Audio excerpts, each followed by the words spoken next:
प्रिय छात्रों, आज मैं बीएससी के तहत constitutional values and fundamental duties इसमें एक चैप्टर लिया हूं जो पॉलिटिकल साइंस के छात्रों के लिए भी बहुत ही लाभप्रद होगा।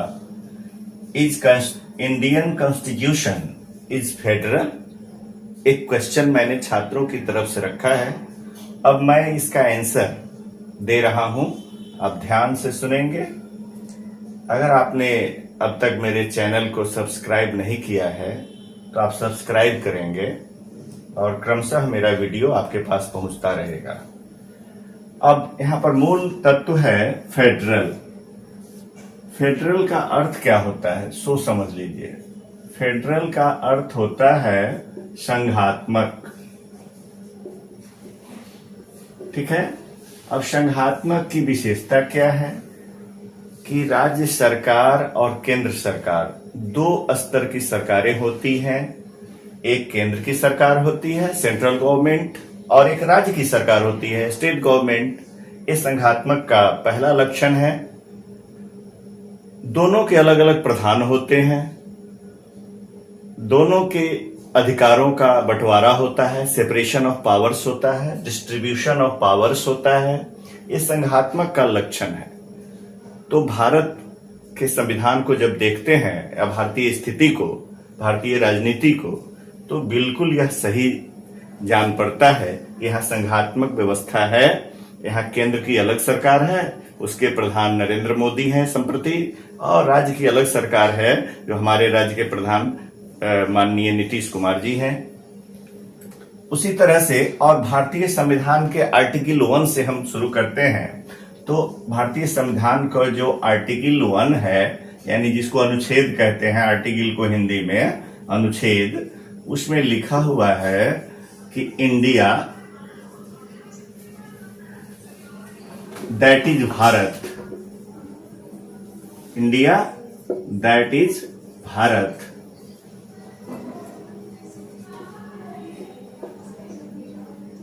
shall be a union of states।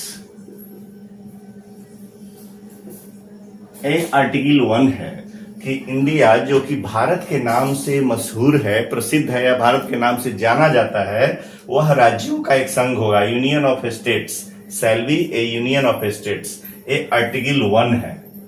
ठीक है। संविधान के अनुच्छेद 1 में ये लिखा हुआ है। इससे भी पता चलता है कि यूनियन ऑफ स्टेट राज्यों का एक संघ, यानी संघात्मकता की बात की गई है, यानी संघ की बात की गई है कि इंडिया जो कि भारत के नाम से जाना जाता है वह राज्यों का एक संघ होगा। दूसरी बात मैंने बताया कि यहाँ सेपरेशन ऑफ पावर्स है।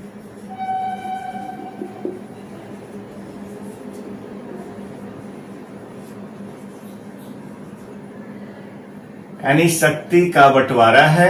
शक्तियों का जितने भी डिस्ट्रीब्यूशन ऑफ पावर्स, शक्तियां, वो केंद्रीय सूची इसके लिए है सेंट्रल लिस्ट। इसमें 97 विषय हैं। इस 97 विषयों पर कानून बनाने का अधिकार केंद्र सरकार को है। यह संघात्मकता के तहत जो पावर का बंटवारा किया गया। दूसरा है स्टेट लिस्ट, जिसको राज्य सूची कहते हैं। ये राज्य सूची स्टेट लिस्ट में, इसमें आपको 66 विषय वर्णित हैं। इस 66 विषयों पर कानून बनाने का अधिकार राज्य सरकार को है। और एक आता है कंकरेंट लिस्ट, जिसको समवर्ती सूची कहते हैं। ये समवर्ती सूची, इसमें 47 विषय हैं, सब्जेक्ट है ना। इन 97 विषय, इसमें 66 और इसमें 47। इस समवर्ती सूची कंकरेंट लिस्ट के जो विषय हैं उस पर केंद्र और राज्य सरकार दोनों कानून बनाती है। लेकिन अगर दोनों में मेल नहीं खाया, दोनों का कानून अलग अलग हो गया, तो ऐसी स्थिति में केंद्र सरकार की राय मानी जाती है। तो अधिकारों का तो विभाजन है, लेकिन एक तो विषयों की संख्या में अंतर है, चूंकि उसका एरिया भी अधिक होता है, लेकिन फिर भी ये 47 जो विषय हैं, इस पर केंद्र सरकार और राज्य सरकार दोनों कानून बनाती है, लेकिन अंततः अगर विवाद की स्थिति होती है या मत भिन्नता होती है तो केंद्र की राय ही मान्य होती है। यह केंद्र को अधिक शक्तिशाली बनाता है, अधिकारों के विभाजन होने के बावजूद भी। तो इस समीक्षा के क्रम में मैंने पाया कि संघात्मक व्यवस्था की बात कही गई है, लेकिन इसमें एकात्मकता के लक्षण दिखाई पड़ने लगे। क्योंकि केंद्र को अधिक शक्तिशाली बनाया गया, इस आर्टिकल के तहत व्याख्या करने से इस दृष्टिकोण पर हम पहुंचते हैं, इस निष्कर्ष पर कि केंद्र अधिक शक्तिशाली है, जो कि एकात्मकता के लक्षण दिखाई पड़ते हैं। एकात्मकता के, यानी इसको कहते हैं यूनिटरी, है ना, यूनिटरी फॉर्म ऑफ गवर्नमेंट के लक्षण दिखाई पड़ने लगे, ऐसा इसके तहत दिखाई पड़ा। फिर अगर हम दूसरी बात आगे भी बढ़ते हैं तो हमारे संविधान में कुछ इमरजेंसी प्रोविजंस भी आए हैं। इमरजेंसी प्रोविजंस मतलब आपातकालीन शक्तियां दी गई हैं राष्ट्रपति को, इमरजेंसी पावर्स। आप देखेंगे हम आपातकालीन शक्तियों की चर्चा कर रहे हैं जो राष्ट्रपति को मिला है हमारे भारतीय संविधान के हिसाब से, संविधान के द्वारा। वो इमरजेंसी पावर क्या है? तो अनुच्छेद, इसके 3 अनुच्छेद इसके लिए हैं। अनुच्छेद 352, 356 और 360, ये 3 जो आर्टिकल हैं, आर्टिकल, इसी को अनुच्छेद कहते हैं, इसी को धारा भी कहते हैं, ठीक है। अनुच्छेद कहिए या धारा कहिए। तो ये 352 आर्टिकल क्या है, 356 क्या है, 360 क्या है? जिस धारा के तहत किसी भी पूरे देश के किसी भूभाग पर या पूरे देश पर राष्ट्रपति शासन लगाया जाता है, यह केंद्र को अधिक शक्तिशाली बनाता है। कैसे? इसी बात की जानकारी मैं अभी देने जा रहा हूं। आर्टिकल 352 यह कहता है कि जैसे आर्टिकल 352 में कि अगर किसी भी देश पर बाह्य आक्रमण हो रहा हो, या शंका हो कि चाइना के तरफ से, जैसे अभी पाकिस्तान से आक्रमण हुआ था कुछ दिन पहले, तो ये बाह्य आक्रमण है ना, बाह्य आक्रमण या आंतरिक अशांति, इंटरनल भी कोई ऐसा कास्ट कम्युनिटी को लेकर के अगर बात हो रही हो, आंतरिक अशांति की बात हो रही हो या युद्ध की स्थिति पैदा हो गई हो, तो इन परिस्थितियों में आर्टिकल 352 के तहत राष्ट्रपति शासन लगाया जाता है। वह पूरे देश में भी हो सकता है, ये पूरे देश में लगाया जाता है। इस स्थिति में पूरे देश में राष्ट्रपति शासन लग जाएगा, उसको इमरजेंसी पावर मिला हुआ है, ठीक है। और इस दौरान क्या होता है, तो उस राज्य के जो नागरिकों को जो मौलिक अधिकार दिए गए हैं, इसका प्रभाव क्या होता है सो बता रहे हैं। भाग 3, 12 से 35 के तहत बहुत सारे फंडामेंटल राइट्स हैं, करीब करीब 6 अभी मौलिक अधिकार हैं। 7 थे, एक संपत्ति के अधिकार को अब लीगल राइट माना गया है, उस श्रेणी में रख दिया गया, वो मौलिक अधिकार नहीं रहा। तो इसीलिए 6 जो मौलिक अधिकार है, उसमें से मौलिक अधिकार आपको निलंबित हो जाते हैं इस राष्ट्रपति शासन के क्रम में। तो 352 इन परिस्थितियों में राष्ट्रपति शासन का प्रोविजन करता है, प्रावधान करता है। आर्टिकल दूसरा है आर्टिकल 356। ये 356 है संवैधानिक तंत्र की विफलता, संवैधानिक तंत्र की विफलता। अब संवैधानिक तंत्र की विफलता क्या है? जैसे किसी भी राज्य सरकार को चलाने के लिए पूर्ण बहुमत की आवश्यकता होती है, लेकिन अगर वह राज्य सरकार अपना बहुमत खो देती है और अल्पमत में आ जाती है, यानी उसके कुछ सदस्य किसी दूसरी पार्टी को ग्रहण कर लेते हैं, दूसरी पार्टी में चले जाते हैं, किसी न किसी कारण से वो माइनॉरिटी में आ जाती है, अपनी मेजोरिटी खो देती है, वैसी परिस्थिति में सरकार चलाना कठिन हो जाता है उस मुख्यमंत्री के द्वारा। तो इसको कहते हैं संवैधानिक तंत्र की विफलता। तो यह सूचना राज्यपाल, वहां के राज्यपाल जो राष्ट्रपति के एजेंट होते हैं वह राष्ट्रपति को पहुंचाते हैं, और अंत में मंत्रिमंडल के लिखित हस्ताक्षर पर, उसके सिफारिश पर राष्ट्रपति द्वारा राष्ट्रपति शासन लगाया जाता है उस राज्य में। वह किसी क्षेत्र विशेष में हो सकता है, पूरे देश में ऐसी स्थिति नहीं बनती है। जहां पर वैसी स्थिति उत्पन्न हुई है, कई बार पंजाब में लगाया गया, इंदिरा गांधी प्रधानमंत्री थी उस समय में, कई बार भिन्न भिन्न जो भी प्रधानमंत्री हुए हैं, अटल बिहारी हुए हैं, पीवी नरसिम्हा राव हुए हैं, आपको मनमोहन सिंह हुए हैं, या भी नरेंद्र मोदी जी हैं, इन भिन्न भिन्न जो प्रधानमंत्री उनके शासनकाल में कुछ कुछ ऐसे राज्य हुए हैं, जैसे जम्मू कश्मीर में बहुत दिनों तक राष्ट्रपति शासन था, बाद में वहां चुनाव किया गया, चुनाव कराया गया, तो उसको बोलते हैं संवैधानिक तंत्र की विफलता। यानी वह राज्य सरकार जब अल्पमत में आ जाती है, अपना बहुमत खो देती है, तो उनके लिए सरकार चलाना कठिन हो जाता है। तो धारा 356 के तहत, ये आर्टिकल 356 के तहत वहां राष्ट्रपति शासन लगाया जाता है। ठीक है, अब समझ चुके होंगे, प्रेसिडेंट रूल वहां हो जाता है और मौलिक अधिकार बहुत सारे निलंबित हो जाते हैं। अब तीसरा जो अधिकार है, तीसरा जो अनुच्छेद है 360, ये आर्टिकल 360 क्या कहता है, ये वित्तीय संकट यानी फिनेंशियल क्राइसिस, जिसको अंग्रेजी में कहते हैं फिनेंशियल क्राइसिस, है ना, फिनेंशियल क्राइसिस।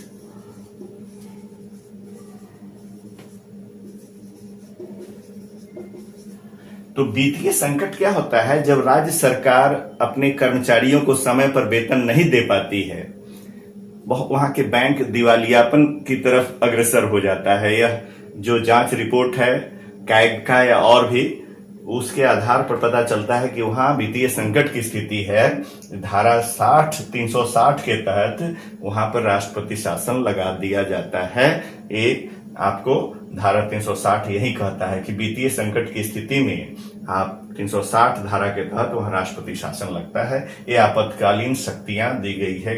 इसके आधार पर अगर हम व्याख्या करते हैं तो देखते हैं यहां भी केंद्र सरकार शक्तिशाली हो गया है। यह भी आपको एकात्मकता का लक्षण है, ये भी आपको एकात्मकता का लक्षण दिखाई पड़ता है। यूनिटरी फॉर्म ऑफ गवर्नमेंट का सिम्टम यहां दिखाई पड़ता है कि केंद्र सरकार अधिक शक्तिशाली हो जाती है इन परिस्थितियों में। तो आप जब इसकी व्याख्या करके देखे, मैंने पाया कि अधिकार सारी दी, और ये राष्ट्रपति शासन 1 महीने के लिए, फिर उसको आगे बढ़ा दिया जाता है, फिर धीरे धीरे मंत्रिमंडल उसको बढ़ा भी सकता है या स्थितियां सुधरने पर उसको हटाया जाता है। मैक्सिमम 6 मंथ्स की अवधि दी गई है कि 6 महीने तक अधिकतम राष्ट्रपति शासन वहां रखा जा सकता है ना। इससे अधिक नहीं होना चाहिए एक बार में, तो अधिकतम 6 महीना। तो ये जो है, आप इन विषयों को देखें तो आपको क्या लगा कि एकात्मकता के लक्षण भी विद्यमान है। एकात्मकता मतलब केंद्र अधिक शक्तिशाली हो रही है। तो हम क्या माने कि क्या our Indian constitution is federal? तो इसी आधार पर बहुत सारे विद्वानों ने, तो आप देखेंगे कि भारतीय संविधान पूर्णतः संघात्मक नहीं है। बहुत सारे विद्वानों ने इसको कहा कि यह क्वासी फेडरल कॉन्स्टिट्यूशन है। क्वासी फेडरल का मतलब होता है अर्ध संघात्मक, कि इंडियन कॉन्स्टिट्यूशन ये क्या है। इंडियन कॉन्स्टिट्यूशन के बारे में उन्होंने लिखा, Indian constitution is neither purely federal, ये भारतीय संविधान न पूर्ण रूप से संघात्मक है और नॉर यूनिटरी, और पूरा एकात्मक भी नहीं है। पूरा एकात्मक भी रहता तो हम कहते हैं मेरा जो संविधान है वह एकात्मक संविधान है या एकात्मक सरकार की बात करता है, तो वो भी पूर्ण रूप से नहीं है। तो न पूरी तरह से संघात्मक है, न पूरी तरह से एकात्मक है। Indian constitution is neither purely federal nor unitary, तो है क्या? तो कहा कि it is combination of both.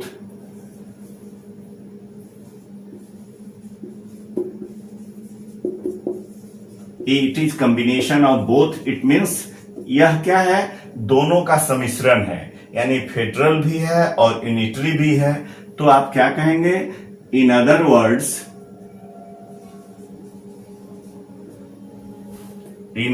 Words, दूसरे शब्दों में you can say that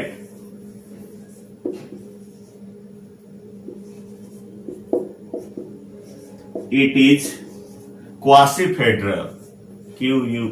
It is quasi-federal,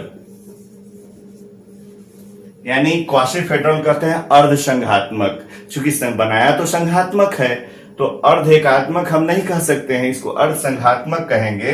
quasi federal constitution, हमारा जो संविधान है ये क्वासी फेडरल है, यानी अर्ध संघात्मक है। संघात्मक चूंकि इसका फ्रेम जो है, यानी कहने का अर्थ जो इसका फ्रेम है, फ्रेम माने ढांचा, तो इसका ढांचा जो बनाया ये तो संघात्मक हो गया, फेडरल है। और इसका जो सोल है, सोल माने आत्मा, यानी अंदर में जो तत्व विद्यमान है वो एकात्मक है। तो इसकी जो आत्मा है वह एकात्मक है, यूनिटरी है, और इसका फ्रेम फेडरल है। तो इसी आधार पर इसने कहा कि यह पूर्ण संघात्मक नहीं होकर क्वासी फेडरल है, यह अर्ध संघात्मक है। ठीक है, तो आपसे अब कोई भी व्यक्ति प्रश्न करेगा कि तो आप इसका उत्तर दे सकते हैं कि इंडियन कॉन्स्टिट्यूशन जो फेडरल बना है बिल्कुल सही है, लेकिन इसका ढांचा जब हम इनके तत्वों की व्याख्या करते हैं बहुत सारे ऐसे, तो पता चलता है कि बहुत सारे विद्वानों ने इसकी समीक्षा भी की। आप पढ़ेंगे डीडी बसु का कॉन्स्टिट्यूशन पढ़ेंगे, केसी वेयर का स्टेटमेंट देखेंगे, तो यही आपको आएगा। और मैंने व्याख्या भी करके बताया आपके सामने तर्क के साथ। तो आप क्या लगा कि Indian constitution is neither purely federal nor unitary, it is combination of both.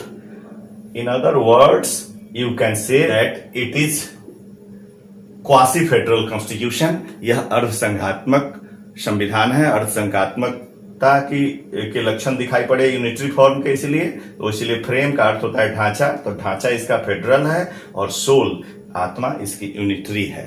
ठीक है, मैं समझता हूं जो मेरा क्वेश्चन था उसका पूरा जवाब मेरी व्याख्या से आप लोगों को मिल गया होगा। आप अच्छी तरह इसको समझेंगे, समझ भी लेंगे फिर से, और फिर अगले जो मेरे वीडियो बनेंगे उसमें और आगे की बातों को मैं उल्लेख करूंगा जो संविधान सम्मत है। यहीं पर मैं अपनी वाणी को विराम देता हूं। Thanks, have a nice day.